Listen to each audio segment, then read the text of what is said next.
애비 없는 자식인 줄 몰랐는데 가난하게 자란 티가 팍팍 나잖아요. 고급 한정식 상견 내장에서 울려 퍼진 김진태의 오만한 한마디. 그 순간 경숙의 머릿속에 20년 전 그날의 기억과 함께 깊이 묻어둔 분노가 거칠게 깨어났습니다. 그리고 머지않아 김진태 부부는 경숙 앞에서 처절하게 울부짖으며 무릎을 꿇게 됩니다. 도대체 이 두 집안 사이엔 20년 전 어떤 일이 있었던 걸까요? 오늘의 사연 지금 시작합니다. 그 전에 구독과 좋아요 부탁드려요.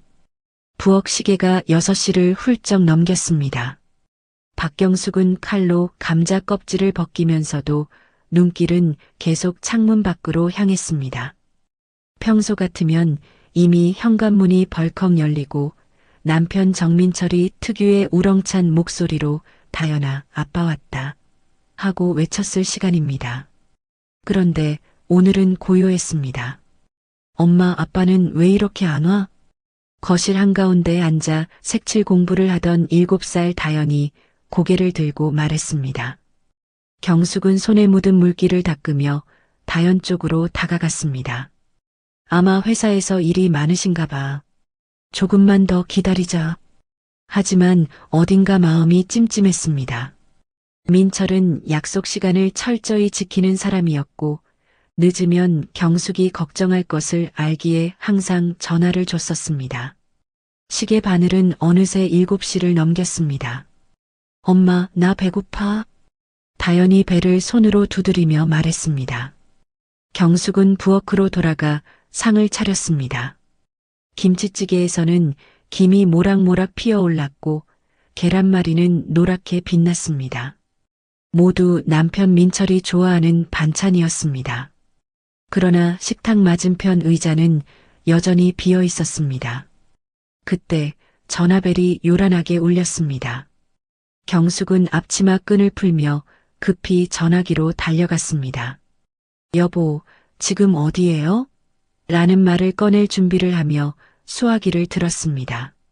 하지만 들려온 목소리는 낮고 낯설었습니다. 정민철 씨 부인이십니까? 네, 그런데요. 성모병원 응급실입니다. 남편분이 현장에서 사고를 당하셔서 지금 응급실에 계십니다. 바로 오셔야 합니다. 뚝 전화가 끊겼습니다. 경숙은 수화기를 쥔 채 한동안 움직이지 못했습니다. 머릿속이 하얗게 비워졌고 발끝에서부터 힘이 빠져나갔습니다. 다연이 눈을 동그랗게 뜨고 다가왔습니다. 엄마, 누구야? 경숙은 다연을 껴안으며 떨리는 목소리로 말했습니다. 아빠한테 급한 일이 생겼어. 엄마가 금방 다녀올게. 이웃집 할머니에게 다연을 맡기고 경숙은 택시를 잡아타고 병원으로 향했습니다. 택시 안에서 손은 땀으로 젖었고 입술은 바짝 말랐습니다. 병원 복도는 소독약 냄새가 가득했고 형광등 불빛은 차갑게 내려앉았습니다. 응급실 앞에서 경숙은 간호사에게 다급하게 물었습니다. 저기요, 저희 남편 정민철인데 지금 어디 있어요? 간호사가 안쪽을 가리켰습니다. 경숙은 숨을 몰아쉬며 안으로 달려갔습니다. 그곳에는 하얀 시트로 덮인 민철이 있었습니다. 경숙은 그 손을 잡았습니다. 얼음처럼 차가웠습니다. 아니, 우리 신랑 왜 이래요? 여보, 나왔어, 눈 떠. 나왔다고, 제발 눈 떠. 어깨를 흔들었지만 민철은 미동도 없었습니다. 의사가 다가와 경숙의 어깨에 손을 얹었습니다. 유가족이십니까? 현장에서 이미. 경숙은 울음을 삼키며 손을 꼭 잡았습니다. 안 돼요. 다연이가 기다리고 있어요. 일어나, 여보, 제발. 그러나 민철은 다시 눈을 뜨지 않았습니다. 새벽 4시 어둠 속에서 경숙의 눈이 번쩍 떠졌습니다. 알람이 울리기 전이었지만 몸은 이미 하루의 전투를 준비하고 있었습니다. 3달 전 남편을 떠나보낸 뒤로 그녀의 밤은 얕은 숨과 긴 한숨으로만 이어졌습니다. 경숙은 살금살금 부엌으로 걸어갔습니다. 다연이 깰까봐 발 뒤꿈치까지 들어 올렸습니다. 냉장고 문을 열자 차가운 빛이 어둠을 가르며 켜졌습니다. 안에는 달걀 2개, 김치 반통, 어제 남은 밥 한 그릇뿐이었습니다. 그녀는 달걀 하나로 작은 계란말이를 부쳤습니다. 말아 올릴 때 터져나오는 노른자의 향이 허전한 부엌을 채웠습니다. 남은 한 알은 조심스레 냉장고 맨 구석에 밀어 넣었습니다. 방으로 들어가 다연의 어깨를 가볍게 흔들었습니다. 우리 공주님 학교 갈 시간이야. 다연이 눈을 비비며 몸을 일으켰습니다. 그리고 매번 하던 질문을 꺼냈습니다. 엄마 아빠는 언제 와? 경숙은 잠시 숨을 삼키더니 다연의 머리카락을 쓸어 올리며 웃었습니다. 아빠는 하늘에서 다연이를 지켜보고 계시지. 우리 딸이 얼마나 잘하는지 다 보고 계셔. 아침을 챙겨 먹인 뒤 경숙은 학교 앞에서 다연을 보냈습니다. 그리고 지하철역으로 발걸음을 재촉했습니다. 2호선 지하철에 몸을 싣고 40분을 서서 이동했습니다. 오전 8시 공장의 전자부품 조립 라인 앞에 섰습니다. 작은 나사와 회로를 붙이는 일이었지만 손끝은 하루 종일 얼얼했습니다. 어깨가 굳어도 허리가 저려도 쉬지 않고 손을 놀렸습니다. 점심시간에도 도시락을 꺼내 한쪽 구석에서 혼자 먹었습니다. 동료가 같이 식당에 가길 권했지만 그녀는 혼자 먹는 밥이 더 편했습니다. 남편을 보내고 사람들과 웃고 떠드는 게 그녀의 마음에 너무나도 죄스럽게 여겨졌습니다. 오후 6시 작업복을 갈아입자마자 시내로 향했습니다.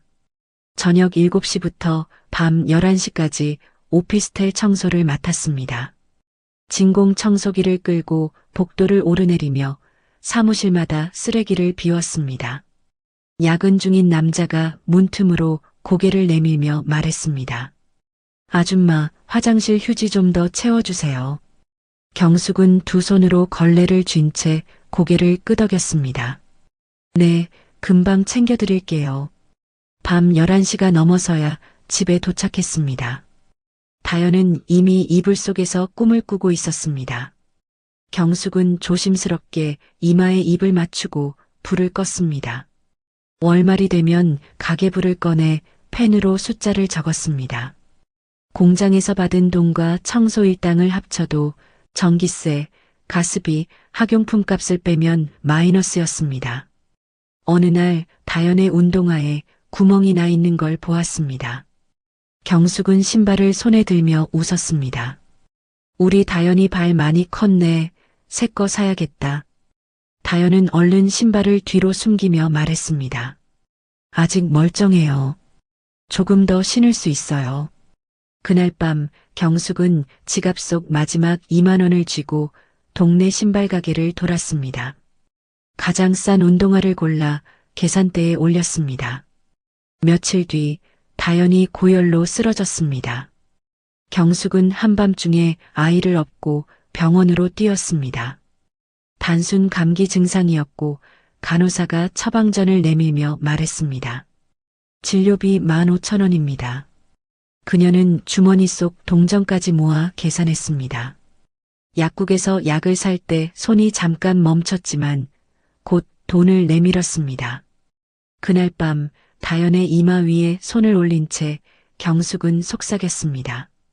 엄마는 절대 무너지지 않아. 너만은 꼭 지켜줄 거야.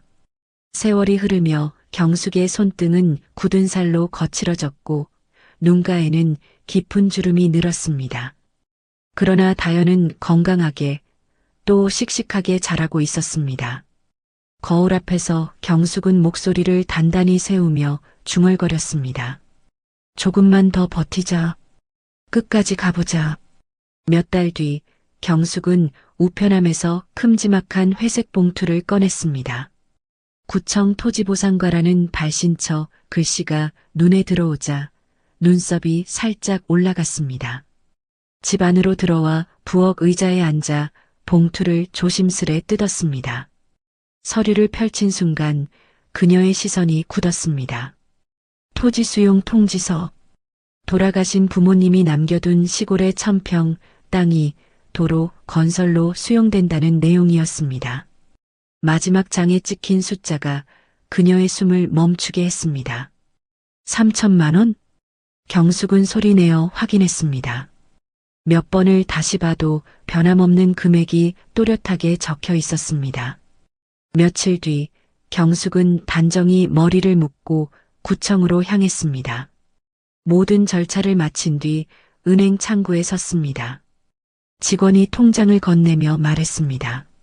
3천만 원 방금 입금됐습니다. 그녀는 손끝이 떨리는 걸 느끼며 통장을 펼쳤습니다. 한 번도 본 적 없는 숫자가 줄줄이 찍혀 있었습니다. 은행 문을 나서며 경숙은 어깨가 가벼워진 것 같았습니다. 다연아, 오늘은 치킨 먹자. 집에 들어서자마자 경숙이 외쳤습니다. 책상 앞에 앉아있던 다연이 놀란 눈으로 고개를 들었습니다. 엄마, 치킨은 비싸잖아요. 오늘은 특별한 날이야. 우리 다연이 먹고 싶은 거 있으면 다 말해. 그날 저녁 모녀는 기름 냄새 가득한 치킨을 나눠 먹으며 웃음을 터뜨렸습니다. 하지만 기쁨은 길게 가지 않았습니다. 전기세, 가스비, 학원비, 여기저기 밀린 생활비를 정리하다 보니 통장의 숫자가 눈에 띄게 줄어들고 있었습니다. 그때 경숙의 마음 한구석에서 묘한 불안감이 피어올랐습니다. 이 큰돈도 이렇게 금방 사라지는구나. 그와 동시에 머릿속에 번뜩 드는 생각이 있었습니다. 땅이 이렇게 돈이 되는 거였어? 다음 날 전세 물건을 보러 들어간 동네 부동산 사무소에서 벽에 붙은 전단지 하나가 눈에 띄었습니다. 부동산 경매 투자 설명회. 경숙이 전단지를 가리키며 물었습니다. 사장님, 이건 뭔데요? 사장이 서류에서 눈을 떼고 대답했습니다. 요즘 인기 많아요. 적은 돈으로도 부동산 시작할 수 있죠. 대신 공부는 많이 하셔야 합니다. 집으로 돌아온 경숙은 컴퓨터 앞에 앉아 부동산 경매를 검색했습니다. 성공 사례, 절차, 주의점까지 줄줄이 쏟아졌습니다. 그녀는 화면을 스크롤하며 혼잣말을 했습니다. 이거 진짜 잘만 하면 나도 할 수 있겠는데. 서점으로 가서 경매 관련 책을 몇 권 샀습니다. 책장을 넘기니 모르는 단어들이 쏟아졌습니다. 권리 분석?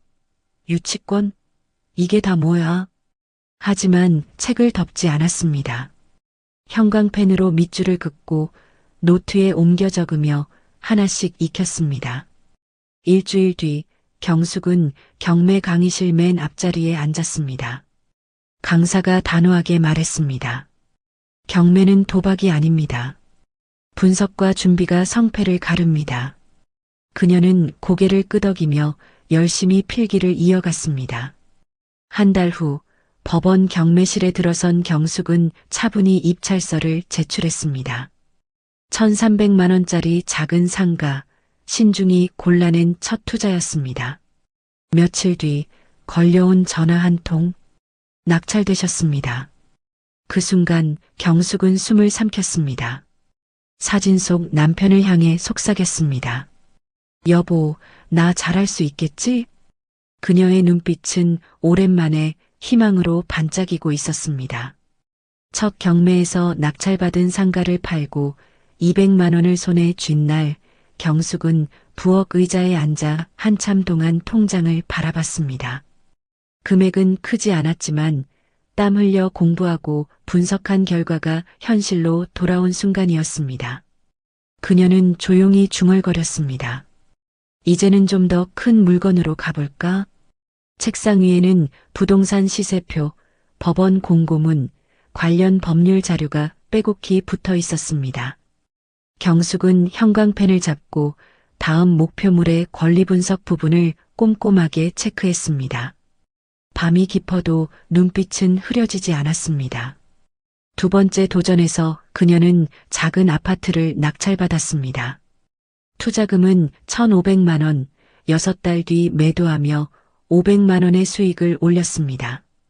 거실로 들어온 다연이 책상 위 부동산 서적 더미를 보며 웃었습니다. 엄마, 요즘은 책상이 공부방이 아니라 사무실 같아요. 경숙이 웃으며 손에 든 책을 내려놨습니다. 다연이만 공부하는 줄 알았지? 엄마도 시험 준비하듯 하는 중이야. 세 번째, 네 번째 경매도 연달아 성공했습니다. 수익금이 점점 늘어나면서 생활은 조금 나아졌지만 경숙은 검소함을 잃지 않았습니다. 경숙은 여전히 낡은 가방을 메고 버스를 타고 다녔습니다. 수익은 대부분 재투자하거나 다연의 학원비와 교재비로 썼습니다. 어느 날 저녁 경숙이 다연에게 따끈한 미역국을 놓으며 말했습니다. 이제 좋은 학원에 다닐 수 있을 것 같아. 다연이 숟가락을 들다 말고 눈을 크게 떴습니다. 엄마, 학원비 비싼데 괜찮아요? 엄마가 열심히 돈 벌어서 우리 다연이 학원비 준비할 거니까 걱정하지 마. 2년이 지나면서 경숙의 자산은 눈에 띄게 불어났습니다.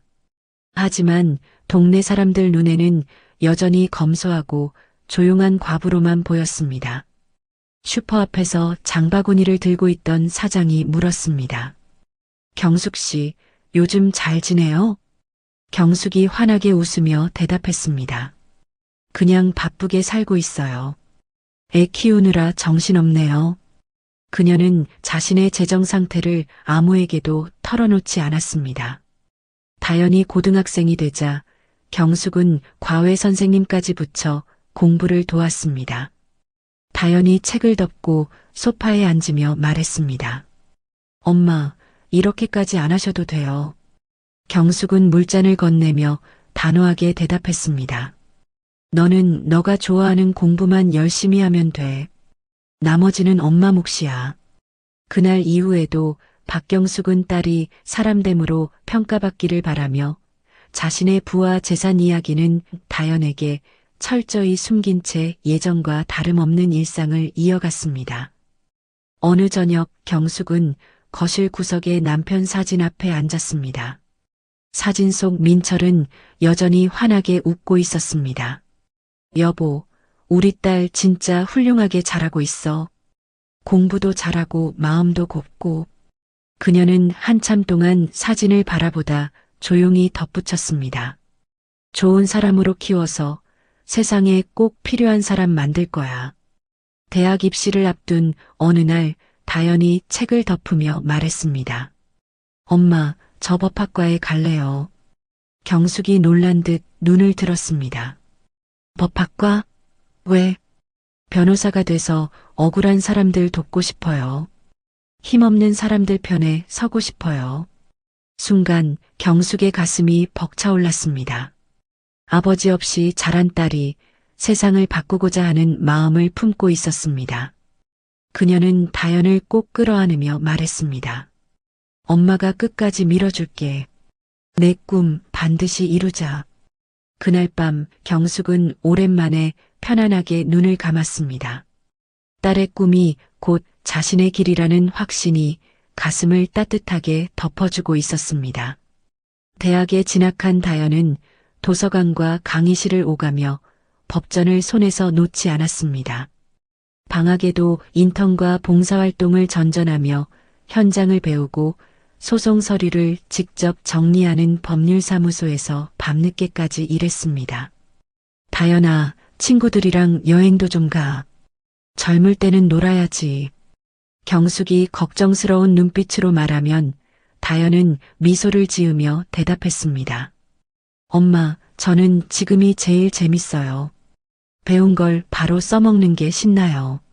로스쿨에 입학한 뒤 다연은 첫 해부터 무료 법률 상담 동아리에 들어갔습니다. 어느 날 한 중년 여성이 사무실 문을 조심스럽게 열고 들어왔습니다. 남편이 다친 건 다 회사 잘못인데 합의금 몇 푼 주고 끝내래요. 이게 맞나요? 그 말을 들은 순간 다연의 손이 펜을 움켜쥐듯 힘을 줬습니다. 그녀는 자료를 모으고 증거를 분석하며 며칠 밤을 새웠습니다. 그리고 지도교수 앞에서 프레젠테이션을 하며 말했습니다. 이건 명백한 산업재해입니다. 회사가 은폐한 겁니다. 교수는 고개를 끄덕이며 짧게 대답했습니다. 좋다. 네가 직접 변론 연습을 해봐라. 모의 법정 날 다연은 땀에 젖은 손바닥을 주머니 속에서 꼭 쥔 채 또박또박 변론문을 읽어내려갔습니다. 그 목소리는 처음엔 떨렸지만 점점 힘을 얻어 또렷해졌습니다. 재판이 끝나자 상담을 받으러 왔던 여성은 눈물을 글썽이며 다연의 손을 잡았습니다. 아가씨 같은 변호사만 있으면 억울한 사람 없어질 거예요. 그 한마디가 다연에게는 시험 합격증보다 큰 상이었다고 느껴졌습니다. 로스쿨을 마친 뒤 사법시험과 연수원 과정을 거친 다연은 드디어 변호사 자격증을 손에 쥐었습니다. 그녀는 매일 아침 단정한 정장을 입고 작은 법무법인으로 출근했습니다. 서류철을 가방에 넣고 현관을 나서는 딸을 바라보는 경숙의 눈에는 자부심이 가득했습니다. 그녀는 넥타이를 매만져주며 말했습니다. 우리 딸이 드디어 변호사가 됐네. 기가 막히다. 기가 막혀. 다연은 미소를 지으며 손등을 살짝 잡았습니다. 엄마가 아니었으면 저 여기까지 못 왔어요. 다음 날 다연의 법률사무소 대표가 회의실 문을 열며 웃었습니다.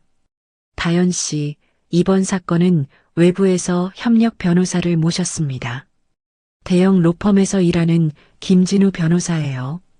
회의실 한쪽에서 단정한 네이비색 정장을 입은 남자가 일어났습니다. 안녕하세요. 김진우입니다. 목소리는 차분했고 악수를 나누는 손길은 부드러웠습니다. 첫 회의부터 두 사람의 대화는 매끄럽게 이어졌습니다. 이 자료는 행정 절차 위반 쪽으로도 걸 수 있을 것 같아요. 다연이 제안을 꺼내자 진우는 노트를 넘기며 덧붙였습니다. 네, 그리고 이 판례를 같이 묶으면 재판부가 주목할 겁니다. 사건을 준비하며 모르는 부분이 생기면 진우는 언제나 자료와 근거를 찾아서 메일로 보내주었습니다.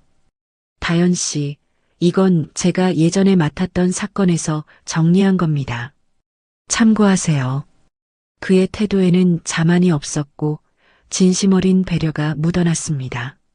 며칠 뒤 늦은 밤까지 사무소에서 함께 자료를 검토하다가 진우가 커피를 내려왔습니다.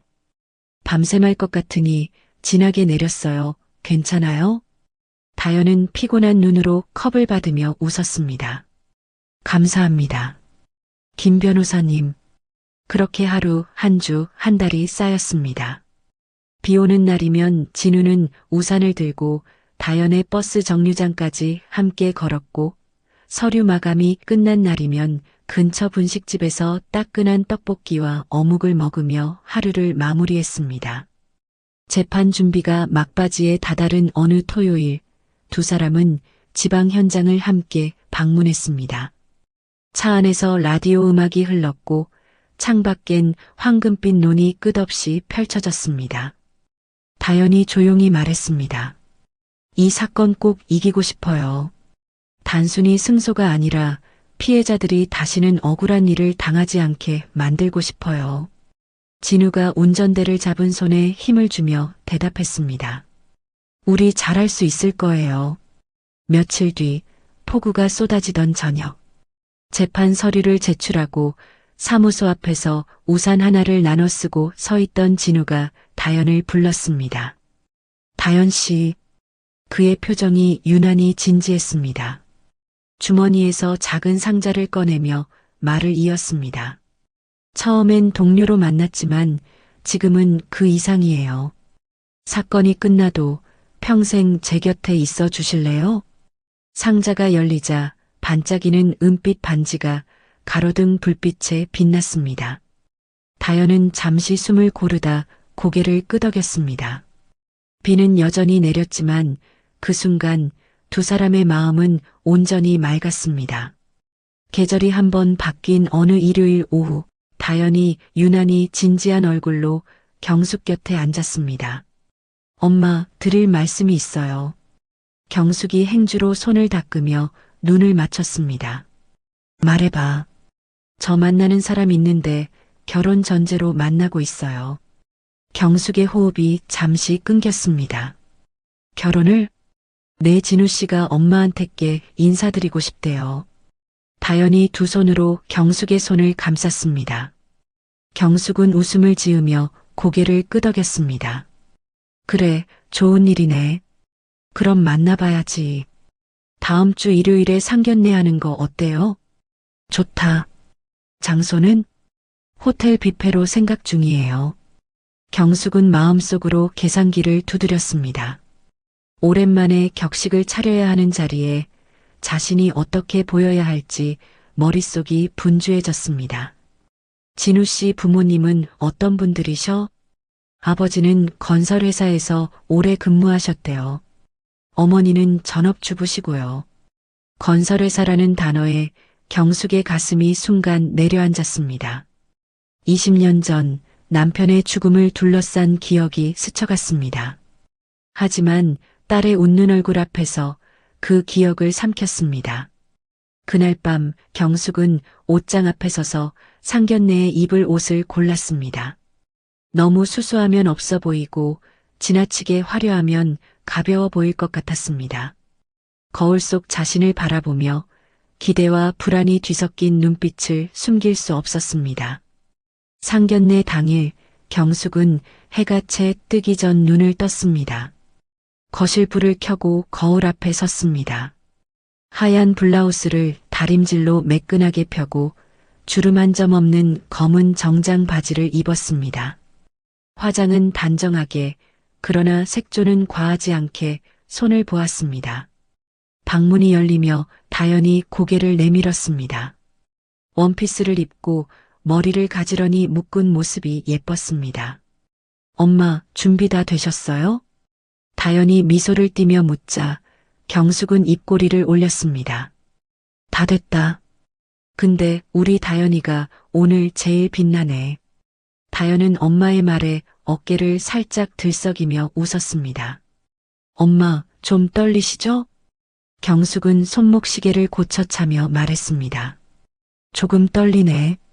두 사람은 지하철에 올랐습니다. 창밖 풍경이 빠르게 스쳐갔고 경숙은 유리창에 비친 자신의 얼굴을 가만히 바라봤습니다. 강남역에서 내려 한정식 집 앞에 섰을 때 경숙은 잠시 발걸음을 멈췄습니다. 입구부터 고급스러운 기운이 감돌았습니다. 다연아, 여기 너무 비싼 거 아니냐? 다연이 휴대폰을 만지며 답했습니다. 괜찮아요. 진우 씨 아버지가 여기로 하자고 하셨대요. 문을 열고 들어서자 은은한 조명과 나무 향이 풍겼습니다. 직원이 고개 숙여 인사하며 두 사람을 개별실로 안내했습니다. 경숙은 걸음을 옮기며 주위를 살폈습니다. 벽마다 수묵화가 걸려 있었고 바닥엔 발소리조차 묻히는 듯한 카펫이 깔려 있었습니다. 방 앞에 도착하자 다연이 문을 열었습니다. 아직 상대는 도착하지 않았습니다. 테이블 위엔 물잔과 반찬이 가지런히 놓여 있었고 경숙은 가방을 옆에 내려놓으며 자리에 앉았습니다. 어떤 분들일까 경숙이 낮게 중얼거리자 다연이 엄마의 손을 잡았습니다. 좋은 분들이실 거예요. 진우 씨 보면 알아요. 그때 문 밖에서 발자국 소리와 함께 젊은 남자의 목소리가 들렸습니다. 문이 열리며 단정한 양복 차림의 김진우가 들어왔습니다. 허리를 숙이며 인사했습니다. 안녕하세요. 김진우입니다. 경숙도 자리에서 일어나 고개를 숙였습니다. 네, 다연이 엄마 박경숙입니다. 김진우는 다연을 바라볼 때 눈빛이 한결 부드러워졌습니다. 부모님도 곧 오실 거예요. 말이 끝나자 복도에서 중년 남녀의 대화 소리가 가까워졌습니다. 문이 다시 열리며 60대 후반쯤 되어 보이는 남자가 들어왔습니다. 회색 머리를 빗어넘기고 짙은 감색 양복을 입었습니다. 뒤이어 명품 원피스와 화려한 액세서리를 한 여자가 들어왔습니다. 그 순간 경숙은 남자의 얼굴에서 묘한 낯섦과 익숙함이 뒤섞인 기운을 느꼈습니다. 남자가 손을 내밀며 말했습니다. 김진태입니다. 경숙은 그의 얼굴을 잠시 응시한 뒤 손을 잡았습니다. 박경숙입니다. 진우의 어머니가 날카로운 미소를 지으며 말했습니다. 최금실이에요. 모두 자리에 앉자 잠깐의 정적이 흘렀습니다. 김진태가 의자에 몸을 기대며 말했습니다. 이렇게 뵙게 돼서 반갑습니다. 경숙은 미소를 지으며 짧게 대답했습니다. 저도 반갑습니다. 식사가 시작되자 대화가 조금씩 풀렸지만 경숙은 내내 김진태의 시선과 말투를 의식했습니다. 진우 아버님은 무슨 일을 하세요? 경숙이 물었습니다. 김진태가 젓가락을 내려놓으며 어깨를 곧게 세웠습니다. 건설업계에서 30년을 굴렀습니다. 현장 관리가 제 전문이죠. 그 말에 경숙의 눈동자가 살짝 흔들렸습니다. 어느 회사에서 일하셨어요? 대한건설에서 오래 있었습니다. 큰 현장들, 아파트며 빌딩이며 맡아봤죠. 대한건설. 그 이름이 경숙의 머릿속 어딘가를 세게 두드렸습니다. 김진태가 경력을 늘어놓을수록 경숙의 심장은 점점 빨라졌습니다. 머릿속 깊은 곳에서 오래 묻혀있던 기억이 불쑥 고개를 들기 시작했습니다. 김진태는 두 손을 깍지 낀 채 자랑하듯 말을 이어갔습니다. 제가 맡았던 현장들은 다들 아실만한 대형 프로젝트였습니다. 고층 빌딩, 아파트 단지 이름만 대면 다 아실 거예요. 그의 입꼬리가 천천히 올라갔습니다. 경숙은 젓가락을 쥔 손가락에 힘이 잔뜩 들어갔습니다. 아, 그러시군요. 짧게 대답했지만 목소리 끝이 단단하게 굳어 있었습니다. 김진태는 입가를 훑으며 목소리를 높였습니다. 현장 안전관리도 제 담당이었죠. 그땐 요즘처럼 규정이 까다롭지 않아서 얼마나 편했는지 몰라요. 경숙의 눈빛이 서늘하게 가라앉았습니다. 안전관리라는 단어가 가슴속 깊은 곳을 세게 찔렀습니다. 그때 다연의 핸드폰이 울렸습니다. 잠시 전화 좀 받고 오겠습니다. 전화를 받고 들어온 다연이 진우를 불렀습니다. 진우 씨 잠시만 밖에서 이야기해요. 어머님, 아버님 죄송합니다. 회사 일 때문에 급하게 의논할 부분이 있어서 잠시 밖에서 이야기 좀 나누고 올게요. 방 안에는 경숙과 김진태 부부만 남았습니다.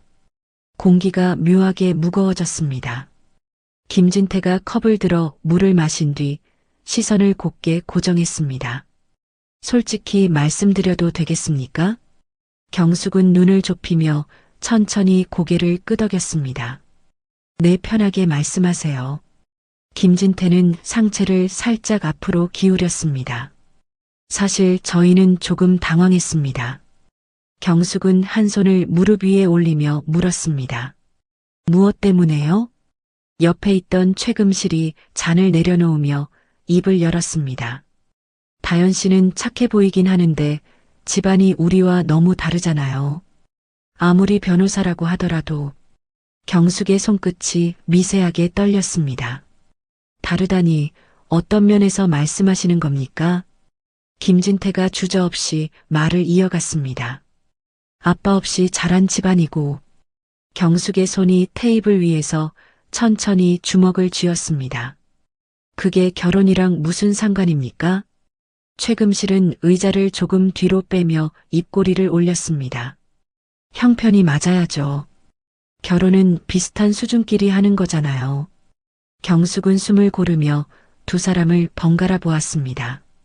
저희 형편이 어떤지 알고 계십니까? 김진태는 비웃듯 고개를 살짝 흔들었습니다. 뻔하죠. 과부가 혼자 딸 키우면 형편이야 말 안 해도 보입니다.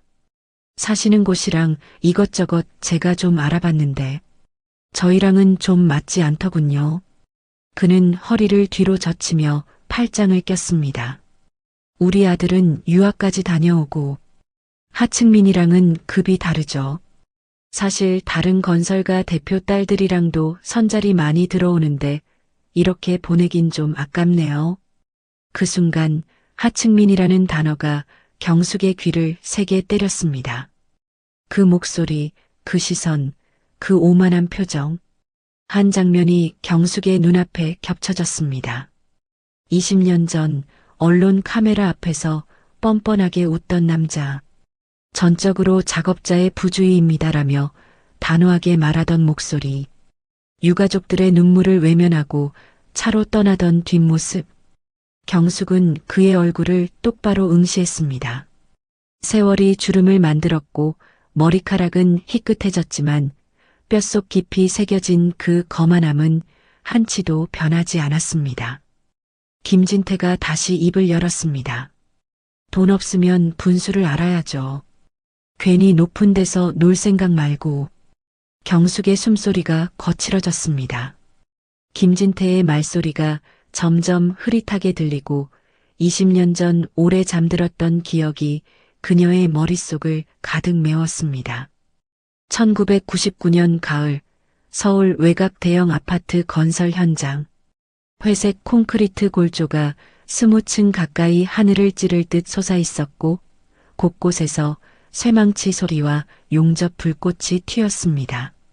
먼지가 공중에서 빙글빙글 흩날렸고 시멘트 냄새가 코를 찔렀습니다. 32살 정민철은 15층 작업대에 몸을 올렸습니다. 낡은 장갑 너머로 거친 합판의 촉감이 느껴졌습니다. 오늘도 딸과 아내의 생활비를 위해 몸을 내던졌습니다. 그러나 발 앞엔 안전난간도 머리 위엔 방지망도 없었습니다. 민철이 아래를 내려다봤습니다. 발끝 너머로 땅이 아득하게 내려다 보였고 등골이 서늘해졌습니다. 그때 회색 헬멧을 눌러 쓴 김진태가 현장 한쪽에서 나타나 굵은 목소리로 외쳤습니다. 야, 다들 뭐하냐? 손 놀려, 손. 공사 늦으면 내 손에 죽어. 작업자들이 서둘러 몸을 움직였습니다. 민철도 서둘렀지만 시선은 자꾸 난간 없는 가장자리로 향했습니다. 결국 그는 아래로 고개를 숙여 외쳤습니다. 팀장님, 여기 안전장비가 없는데요. 김진태가 고개를 들어 눈을 가늘게 떴습니다. 뭐가 없다고? 난간도 없고 방지망도 없어요. 안전줄도요. 민철의 목소리가 거세졌습니다. 김진태가 입꼬리를 비틀며 웃었습니다. 그런 거 없어도 조심하면 돼. 돈 벌려면 위험 좀 감수해야지. 이건 너무 위험합니다. 민철이 손으로 바닥을 꽉 움켜쥐며 말했습니다. 김진태가 한 걸음 앞으로 다가서며 목소리를 높였습니다. 싫으면 그만둬. 대신할 사람 줄 서 있어. 그 말에 민철은 입술을 깨물었습니다. 머릿속에 아내 경숙과 7살 다연의 얼굴이 스쳤습니다. 일을 그만둘 수 없었습니다. 그는 가슴속 불안을 억누르고 다시 손에 힘을 주었습니다. 오후 2시 민철은 외벽 타일을 붙이기 위해 몸을 작업대 끝으로 기울였습니다. 바람이 갑자기 거세게 불어왔습니다. 몸이 크게 흔들렸고 손이 허공을 휘저었습니다. 아! 짧지만 절박한 비명이 허공을 갈랐습니다. 그의 몸이 15층 높이에서 아래로 곤두박질 쳤습니다. 쿵! 둔탁한 충격음이 현장 전체를 울렸습니다. 작업자들이 놀라 달려왔습니다. 119, 빨리 불러. 누군가 목이 터져라 외쳤습니다. 김진태가 숨을 고르며 다가왔습니다. 쓰러진 민철을 본 그의 눈빛이 순식간에 계산적으로 변했습니다. 야, 현장 정리해. 빨리. 옆에서 한 작업자가 어리둥절한 표정으로 물었습니다. 뭘 정리하라는 겁니까? 안전난간이랑 방지망 가져와.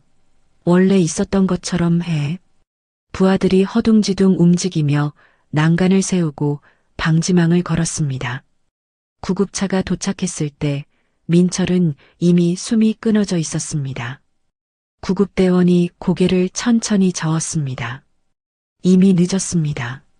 30분 후 경찰과 노동청 관계자들이 현장에 나타났습니다. 김진태는 침착하게 양손을 벌리며 그들을 맞았습니다. 작업자가 안전수칙을 안 지켜서 생긴 일입니다. 경찰이 현장을 둘러보며 물었습니다. 안전장비는 갖춰져 있었습니까? 그럼요. 보시다시피 난간도 방지망도 다 있습니다. 경찰은 메모를 하며 고개를 끄덕였습니다. 다음 날 현장 앞에 언론이 몰려왔습니다. 김진태는 양복 상의를 걸치고 마이크 앞에 섰습니다. 이번 사고는 작업자의 개인 부주의로 일어난 불가피한 사건입니다. 한 기자가 손을 들었습니다. 원청의 책임은 전혀 없습니까? 저희는 모든 안전조치를 완벽히 갖췄습니다. 그의 표정은 단단했고 눈빛은 한 점 흔들림이 없었습니다. 한편 병원 응급실, 경숙은 민철의 차가운 손을 붙잡고 있었습니다. 눈물이 얼굴을 타고 끊임없이 흘렀습니다. 여보, 일어나. 다현이가 기다리잖아. 목소리가 떨렸지만 손은 놓지 않았습니다. 그녀의 울음소리가 하얀 병실 벽에 메아리 쳤습니다. 민철은 끝내 아무 대답도 하지 않았습니다. 민철의 장례가 끝난 후 경숙은 검게 그을린 목도리를 목에 감고 현장을 다시 찾았습니다. 한 손에는 달아해진 가방, 그 안에는 남편의 사망진단서와 경찰 조사서 사본이 들어 있었습니다. 그녀는 점심 무렵 휴게실에서 담배를 피우던 작업자들에게 다가갔습니다. 저 잠깐만요. 남편 사고 보셨죠? 그날 난간 없었던 거 기억하시죠? 경숙이 조심스럽게 묻자 작업자 셋이 서로 눈치를 주고받았습니다. 한중년 작업자가 담배를 비벼 끄며 낮게 말했습니다. 아줌마, 우리도 먹고 살아야 해서요. 회사에서 시키면 시키는 대로 해야죠. 다른 젊은 작업자는 모자를 눌러쓰고 고개를 돌렸습니다. 그때 뭐가 있었는지 난 몰라요. 그냥 일하느라 정신없었어요. 경숙은 두 손을 꼭 모아 쥐었습니다. 제발 진실을 말해주세요. 제 남편이 잘못한 게 아니잖아요. 그러나 그들은 하나같이 의자를 밀치고 자리에서 일어나 마치 모르는 사람 대하듯 그녀를 지나쳤습니다. 그날 이후 경숙은 일주일 동안 동네 막걸리집, 고시원, 하숙집까지 찾아다니며 당시 현장에 있었던 작업자들을 만났습니다. 하지만 돌아오는 대답은 늘 같았습니다. 우리도 잘리고 싶진 않아요. 괜히 증언했다가 다른 데서도 일 못해요. 그냥 잊고 사세요. 그녀의 발걸음은 점점 무거워졌고 목소리도 쉰 채로 갈라졌습니다.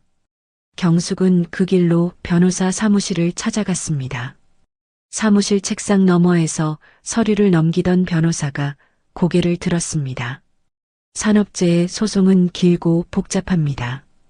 증인도 없고 자료도 부족하네요. 그럼 어떻게 하면?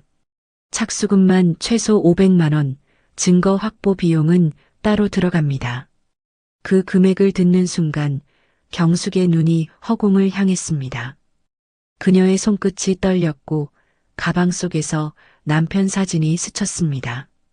통장에는 월세와 생활비를 제하면 남는 돈이 없었습니다.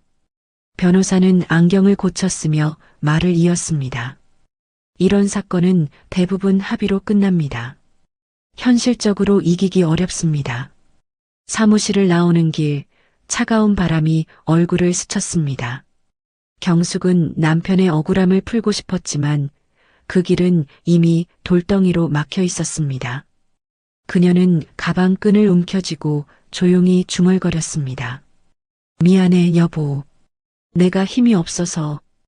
20년 전 기억에서 깨어난 경숙은 똑바로 김진태를 바라보았습니다. 그 방 안에 공기가 무겁게 내려앉았고 그녀의 눈빛이 얼음처럼 차가웠습니다. 김진태 부장님 맞으시죠? 김진태가 미간을 찌푸리며 몸을 조금 뒤로 젖혔습니다. 네, 부장이요? 20년 전에 부장이긴 했습니다만 그때 저를 아세요? 경숙이 눈을 조금 가늘게 뜨며 대답했습니다. 모를 수가 없죠. 어떻게 있겠어요. 짧은 말 한마디에 방 안 공기가 한층 더 얼어붙었습니다. 옆에 앉아있던 최금실은 두 사람을 번갈아 보며 손끝이 떨렸습니다. 경숙이 고개를 아주 천천히 끄덕였습니다. 20년 전 우리 남편이 안전장치 하나 없이 15층에서 떨어져 죽던 날 기억나십니까? 김진태의 눈빛이 순간 흔들렸습니다. 정민철, 혹시 그 이름 기억나세요? 경숙이 단호하게 묻자 김진태는 목을 가다듬으며 시선을 피했습니다. 아, 그때 그 일. 경숙이 바로 말을 잘랐습니다. 그때 그 일? 한 사람이 죽은 게 그 일이에요? 7살 딸을 두고 떠난 게 그 일입니까? 김진태는 어이없다는 듯 코웃음을 쳤습니다. 그건 작업자가 안전수칙을 안 지켜서 생긴 일입니다.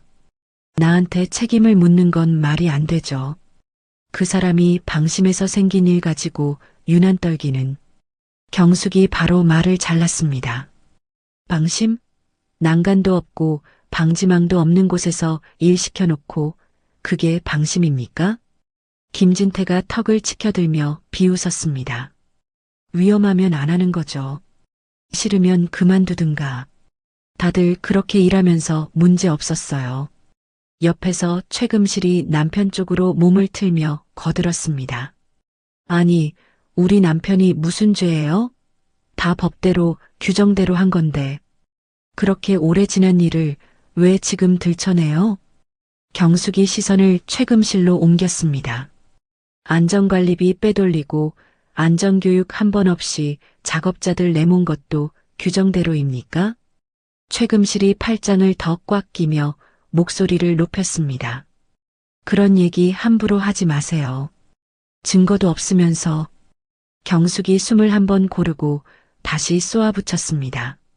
사고 나니까 부하들 시켜서 안전장비 설치하고 원래 있었던 것처럼 꾸민 것도 아니라고 하실 겁니까?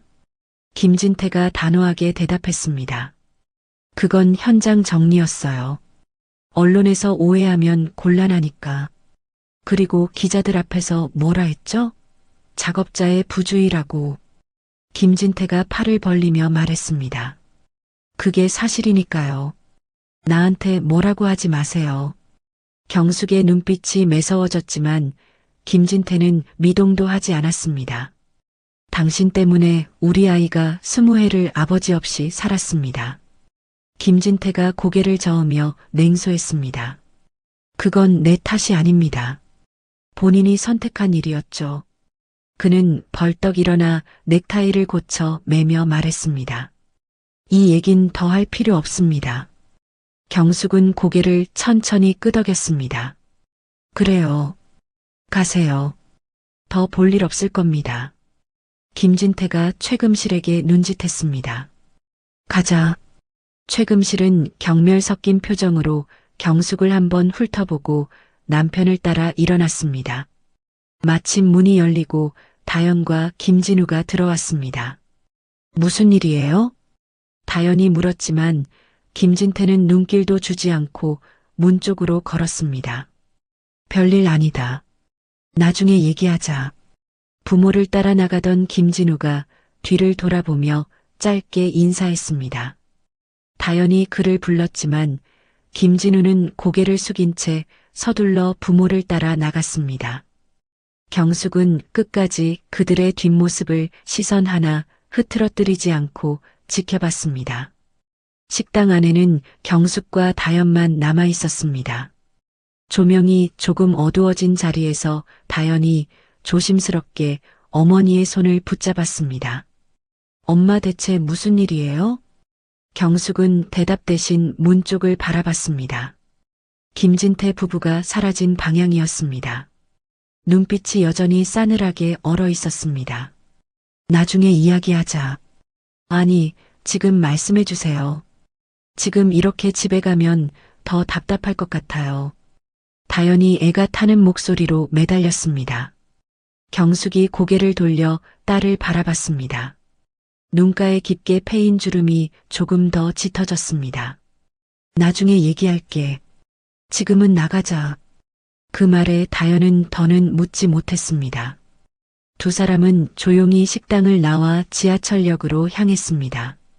발걸음 소리만 텅 빈 거리 위로 또박또박 울렸습니다. 지하철 칸 안에서도 집에 오는 길에서도 서로 한마디도 하지 않았습니다. 경숙의 굳은 표정이 다연의 입을 막고 있었습니다. 집에 도착하자 다연은 방으로 들어갔습니다. 문을 닫고 침대에 앉았지만 머릿속은 복잡하게 얽혔습니다. 김진우의 부모와 엄마 사이에 무슨 일이 있었는지 아무리 떠올려도 감이 잡히지 않았습니다. 며칠이 흘렀습니다. 다연은 김진우에게 전화를 걸고 문자를 보냈습니다. 하지만 아무 답도 오지 않았습니다. 답답함이 가슴에 쌓여가는 중 일주일 만에 휴대폰이 울렸습니다. 화면에 뜬 이름을 보자 다연의 손이 급하게 통화 버튼을 눌렀습니다. 진우 씨? 다연 씨 안녕하세요. 그의 목소리는 낮고 무거웠습니다. 왜 연락이 없었어요? 무슨 일 있어요? 그게 연락드리기가 쉽지 않았습니다. 짧은 숨 고르기 후 김진우가 말을 이었습니다. 다연 씨 결혼은 힘들 것 같습니다. 순간 다연의 얼굴빛이 하얗게 변했습니다. 손끝이 차갑게 식으며 휴대폰이 흔들렸습니다. 갑자기 그게 무슨 말이에요? 왜요? 부모님께서 강하게 반대하십니다. 김진우의 목소리는 한층 더 가라앉았습니다. 상견례 때 무슨 일 있었던 건가요? 우리 엄마가 뭐라고 하셨어요? 저도 정확히는 잘 모릅니다. 부모님이 말씀을 안 하셔서요. 그럼 우리끼리 만나서 얘기해요. 뭔가 오해가 있는 것 같아요. 다연의 목소리가 점점 애타게 떨렸습니다. 잠시 침묵이 흘렀습니다. 김진우가 낮게 대답했습니다. 저도 어떻게 해야 할지 모르겠습니다. 부모님 반대가 워낙 강해서. 진우 씨도 저랑 헤어지고 싶은 거예요? 그건 아닙니다. 하지만 부모님을 무시할 수가 없습니다. 다연의 눈가가 뜨겁게 달아올랐습니다. 그럼 어떻게 하자는 거예요? 미안합니다, 다연 씨. 정말 미안합니다. 뚝 하고 전화가 끊겼습니다. 다연은 휴대폰을 든 채로 멍하니 서 있었습니다. 공허함이 한꺼번에 밀려오자 다리가 풀려 바닥에 주저앉았습니다. 왜 갑자기 왜? 목소리가 흐느낌으로 번졌습니다. 그때 경숙이 방문을 열고 나왔습니다. 울음을 삼키는 소리를 듣고 걸음을 재촉했습니다. 바닥에 앉아있는 딸을 본 경숙의 가슴이 저릿하게 죄어들었습니다. 다연아. 경숙이 옆에 앉아 등을 천천히 어루만졌습니다. 엄마 진우 씨가 헤어지자고 해요. 이유도 안 말하고. 다연이 어머니 품에 얼굴을 묻었습니다. 눈물이 끊임없이 흘렀습니다. 경숙은 딸을 안으며 숨을 고르더니 조용히 눈을 감았습니다. 엄마 상견례 때 무슨 일이 있었던 거예요? 제발 말해주세요. 경숙이 눈을 떴습니다. 목소리가 낮지만 단단했습니다. 다연아, 네가 알아야 할 이야기가 있어. 경숙이 천천히 거실로 걸어나와 다연을 불렀습니다. 손에는 묵직한 낡은 앨범이 들려 있었습니다. 표지 위로 쌓인 먼지를 손바닥으로 훑자 하얀 가루가 공중에 흩날렸습니다. 앨범을 쥔 손끝이 미세하게 떨리고 있었습니다. 다연아, 여기 앉아봐.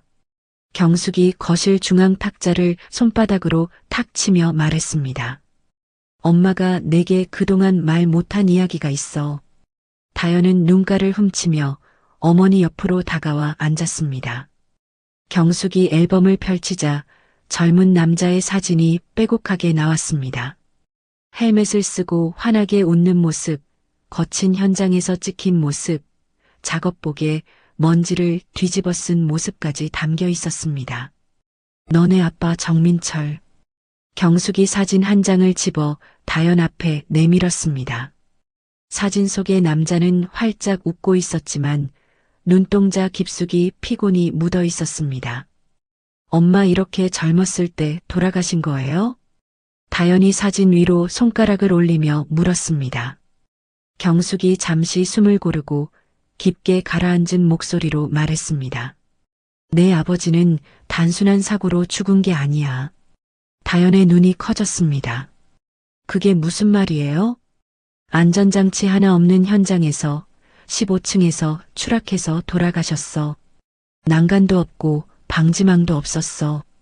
경숙이 앨범 속 포켓에서 접힌 신문 조각들을 꺼냈습니다. 빛바랜 종이 위에는 건설 현장 작업자 추락사라는 큼지막한 제목이 박혀 있었습니다. 여기 봐, 기사가 뭐라고 돼 있나?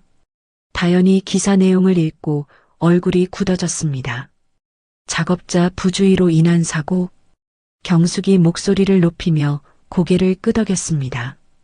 그래. 원청 건설회사가 안전관리비를 빼돌려 놓고 책임을 내 아버지한테 다 떠넘겼어. 그 순간 경숙이 또 다른 서류 봉투를 꺼내 놓았습니다. 거기에는 당시의 수사 기록과 진술서 사본이 들어 있었습니다. 아버지가 일하던 현장 총괄이 누구였는지 아니?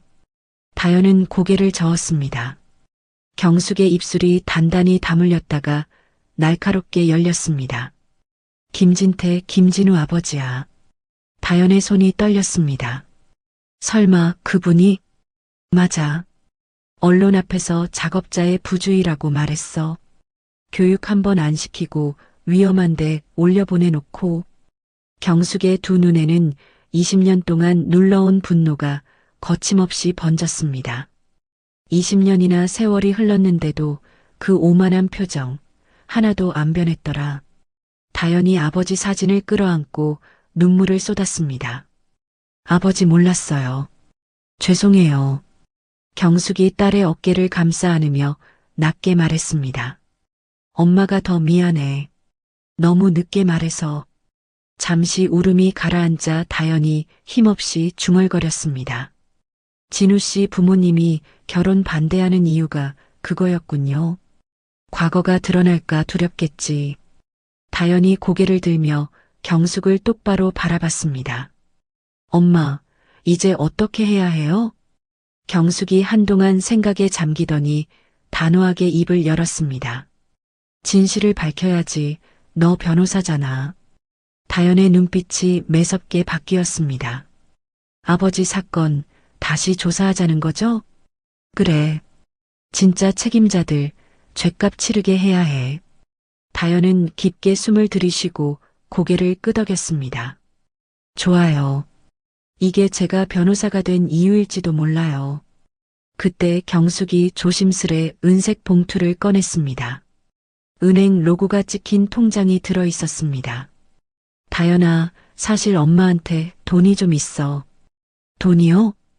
경매 투자로 번 돈이야. 대기업을 상대하는 거라 돈이 많이 들어갈 수도 있어. 걱정하지 말고 너가 할 수 있는 건 다 해서 꼭 아버지 억울함 풀어줘. 다연의 눈이 휘둥그레졌습니다. 엄마가 경매 투자를요? 너 몰래 공부해서 모아놨어. 이런 날 오면 쓰려고. 경숙이 통장을 탁자 위에 올리며 미소를 지었습니다. 그래요. 이번엔 진실이 이겨야죠. 두 사람은 서로의 손을 힘주어 맞잡았습니다. 그 순간 거실 공기는 결의로 단단하게 굳었습니다. 다연은 다음 날부터 본격적으로 사건을 파고들기 시작했습니다. 아침마다 법원 기록 보관소 문이 열리자마자 20년 전 사건 자료를 찾았습니다. 오래된 기록실 안은 눅눅한 종이 냄새가 가득했고 그녀는 흰 장갑을 낀 손으로 두꺼운 서류철을 꺼내 복사기에 올렸습니다. 복사기 불빛이 번쩍일 때마다 그 속에 감춰진 거짓이 하나씩 드러났습니다. 저녁 집으로 돌아온 다연은 서류 뭉치를 식탁 위에 쏟아놓았습니다.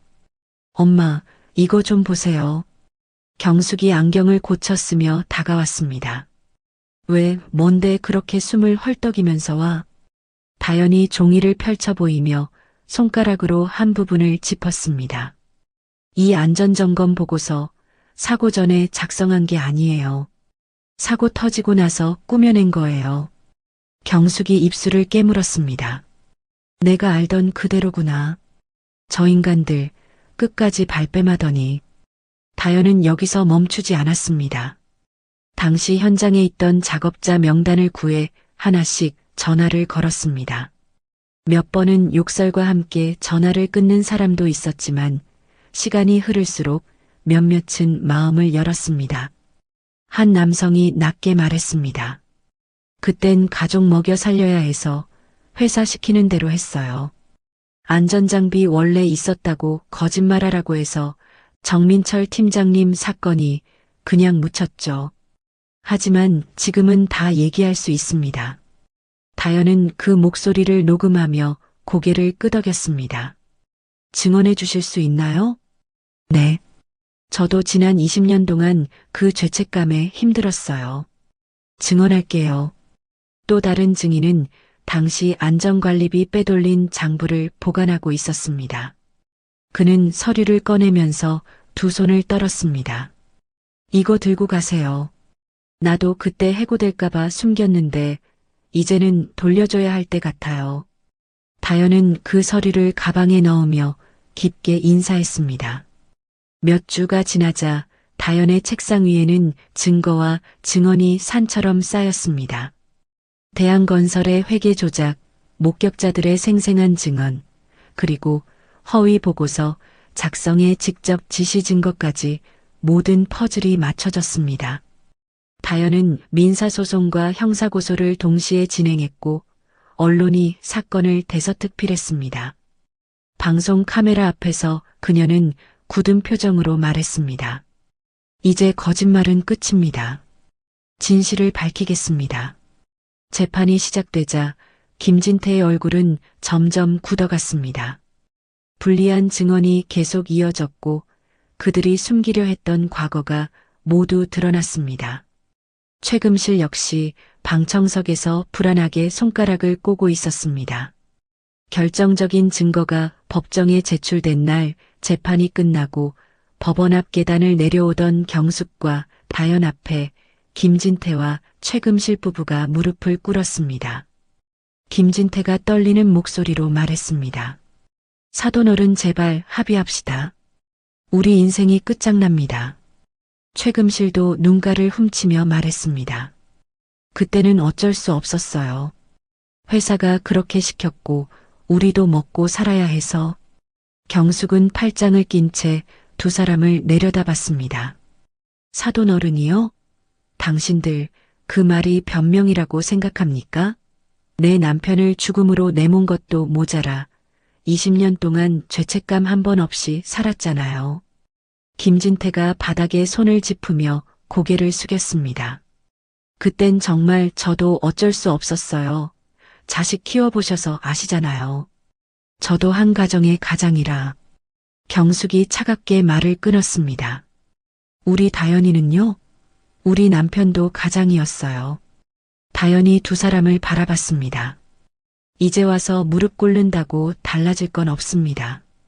법정에서 다시 뵙죠.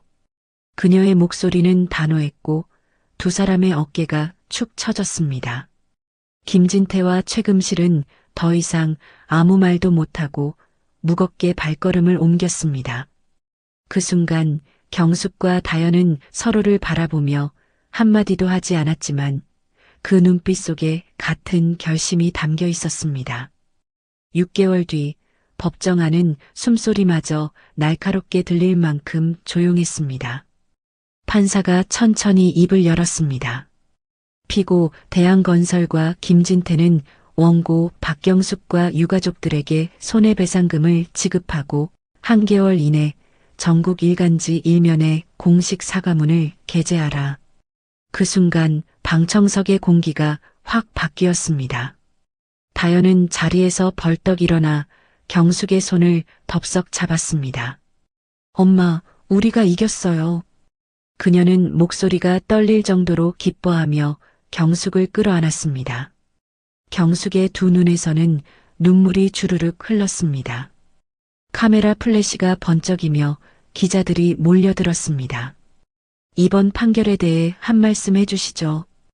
20년 만에 진실이 밝혀졌는데 심정이 어떠십니까? 경숙은 눈물을 닦으며 단호하게 대답했습니다. 이건 제 가족만의 승리가 아닙니다.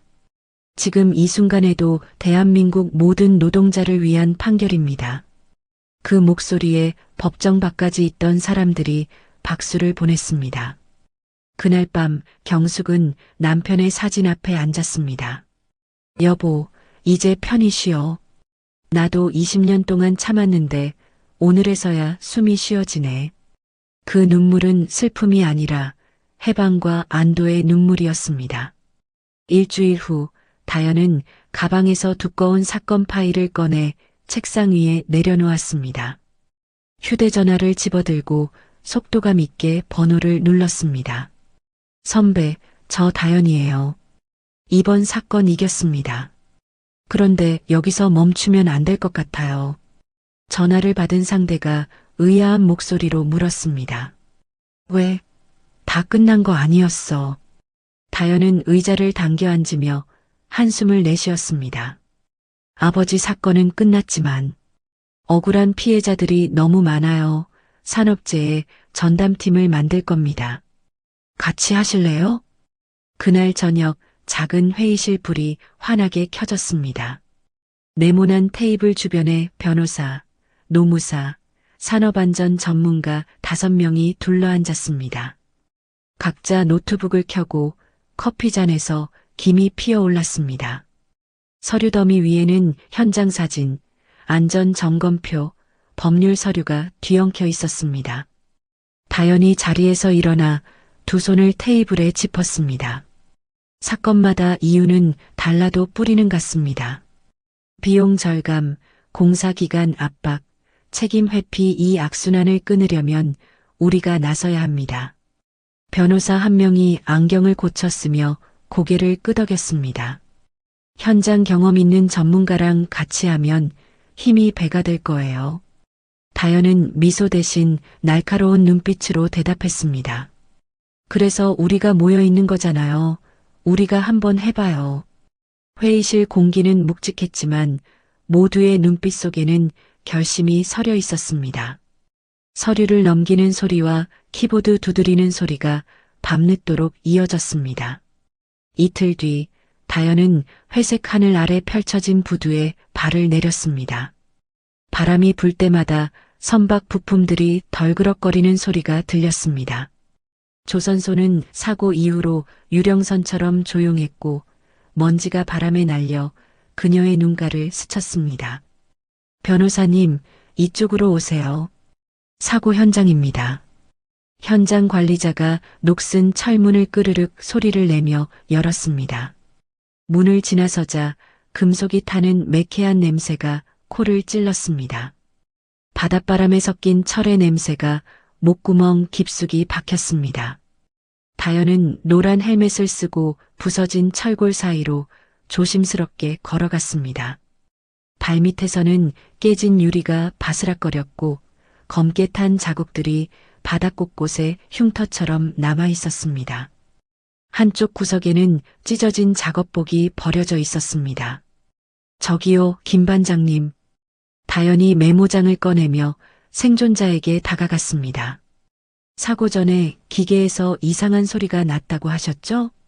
김 반장이 머리를 긁적이며 고개를 끄덕였습니다. 아, 네. 그날 아침부터 삑삑 소리가 계속 났어요. 마지막엔 쾅 하고 터지기 전에 불꽃이 팍팍 튀었거든요. 그런데 안전점검은 왜 안 하셨나요? 다연이 펜을 톡톡 두드리며 물었습니다. 김 반장이 웃음을 씁쓸하게 지었습니다. 점검? 그런 거 없었어요. 회사에서 빨리빨리 일만 하라고 했지.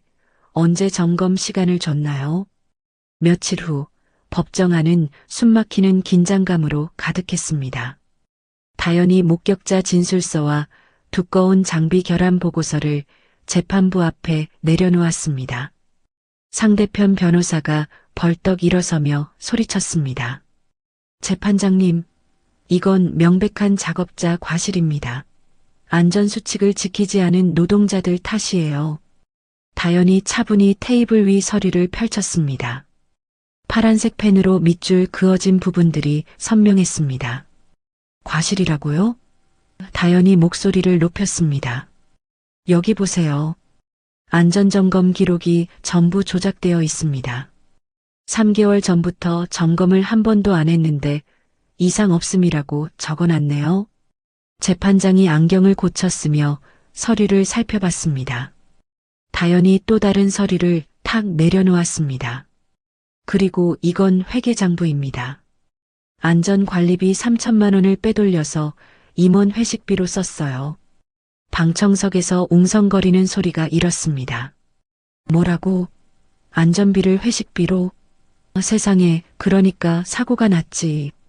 상대편 변호사의 얼굴이 새파랗게 변했습니다. 그건 잠깐 확인해 보겠습니다. 다연이 마지막 카드를 꺼냈습니다. 마지막으로 이건 회사 내부 고발자가 몰래 녹음한 임원회의 녹음 파일입니다. 법정 안의 스피커를 통해 목소리가 울려 퍼졌습니다. 안전점검? 그딴 거 하지 마. 시간만 낭비야. 어차피 사고 안 날 거 아냐? 맞아. 그 돈으로 우리끼리 좋은 데 가서 회식하자. 방청석이 완전히 술렁였습니다. 피해자 가족들이 분노에 찬 목소리로 외쳤습니다. 이 나쁜 놈들아. 우리 남편 목숨을 뭘로 보는 거야? 재판장이 망치를 두드렸습니다. 정숙하십시오. 다연이 의자에서 일어나며 마지막 말을 던졌습니다. 재판장님, 이게 단순한 작업자 과실인지 아니면 회사의 조직적인 안전 무시인지 이제 명확해졌습니다. 상대편 변호사는 말 한마디 못하고 고개만 숙이고 있었습니다. 재판장이 서류를 정리하며 중얼거렸습니다. 이 정도면 충분한 증거로 보이는군요. 방청석이 술렁였고 재판장의 손이 판결문 위로 멈췄습니다. 잠시 침묵이 흐른 뒤 재판장이 또렷한 목소리로 말했습니다. 원고 승소, 피고는 전액 배상하라. 그 순간 방청석의 시선이 다연을 향했습니다. 다연은 고개를 숙이며 숨을 깊게 들이마셨습니다. 이번만큼은 진실이 이겼습니다.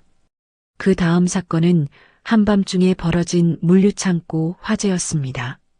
다연은 잿더미 위를 걸으며 녹아내린 스프링클러 잔해를 살폈습니다. 그날 비상구가 잠겨 있었어요. 우리 애가 거기서. 한 어머니가 울음을 참으며 다연의 소매를 붙잡았습니다. 다연은 그 손을 꼭 잡았습니다. 걱정 마세요. 꼭 밝혀내겠습니다. 조사 끝에 드러난 건 충격적이었습니다. 창고 소유주가 보험금을 노리고 소방점검 보고서를 조작했던 겁니다. 법정에서 다연은 영상 자료를 재생했습니다. 화면 속에는 연기 속에서 비상구 문을 두드리는 노동자들의 모습이 그대로 담겨 있었습니다. 방청석에서는 탄식이 터져 나왔습니다. 이게 과실입니까? 아니면 살인입니까? 다연의 목소리에 판사의 손이 서류 위에서 멈췄습니다. 다연의 사무실 책상 위에는 하루가 멀다 하고 새로운 사건 서류가 쌓였습니다. 농촌 비닐하우스에서의 열사병 사망, 고층 외벽 청소 중 추락, 공장의 유독가스 중독. 하루하루가 싸움의 연속이었습니다. 경숙도 딸 곁에서 부지런히 움직였습니다. 진술은 제가 같이 준비해 드릴게요. 힘드시면 잠깐 쉬시죠. 경숙이 유가족에게 따뜻한 차를 내밀며 말했습니다. 그 따뜻함 덕분에 피해자 가족들은 불안 속에서도 버틸 수 있었습니다. 전국에서 사건 의뢰가 몰려오자 다연은 지방 출장까지 마다하지 않았습니다. 차창 밖으로 스쳐가는 풍경 속에서 그녀의 눈빛은 변함없이 날카로웠습니다. 봄날 오후 다연은 한 판결문을 손에 들고 사무실 문을 열었습니다. 경숙이 서류를 받아들고 천천히 펼쳤습니다. 두 사람의 손끝이 닿았습니다. 엄마, 우리 잘하고 있는 거죠? 다연이 웃으며 물었습니다. 경숙은 고개를 끄덕이며 말했습니다. 그럼 아버지도 하늘에서 웃고 계실 거야. 창밖 햇살이 두 사람의 얼굴을 비추고 있었습니다. 그들의 발걸음은 이번엔 두려움이 아닌 확신으로 향하고 있었습니다. 오늘 이야기 어떠셨나요? 혹시 끝까지 함께 해주신 분이 계시다면 잘 들었다고 댓글 하나만 남겨주세요. 여러분에게도 따뜻하고 빛나는 날들이 찾아올 거예요. 구독과 좋아요는 다음 이야기를 이어가는 큰 힘이 됩니다. 지금까지 오늘도 사연이었습니다. 더 깊고 따뜻한 이야기로 다시 찾아뵐게요. 편안한 하루 보내세요. 감사합니다.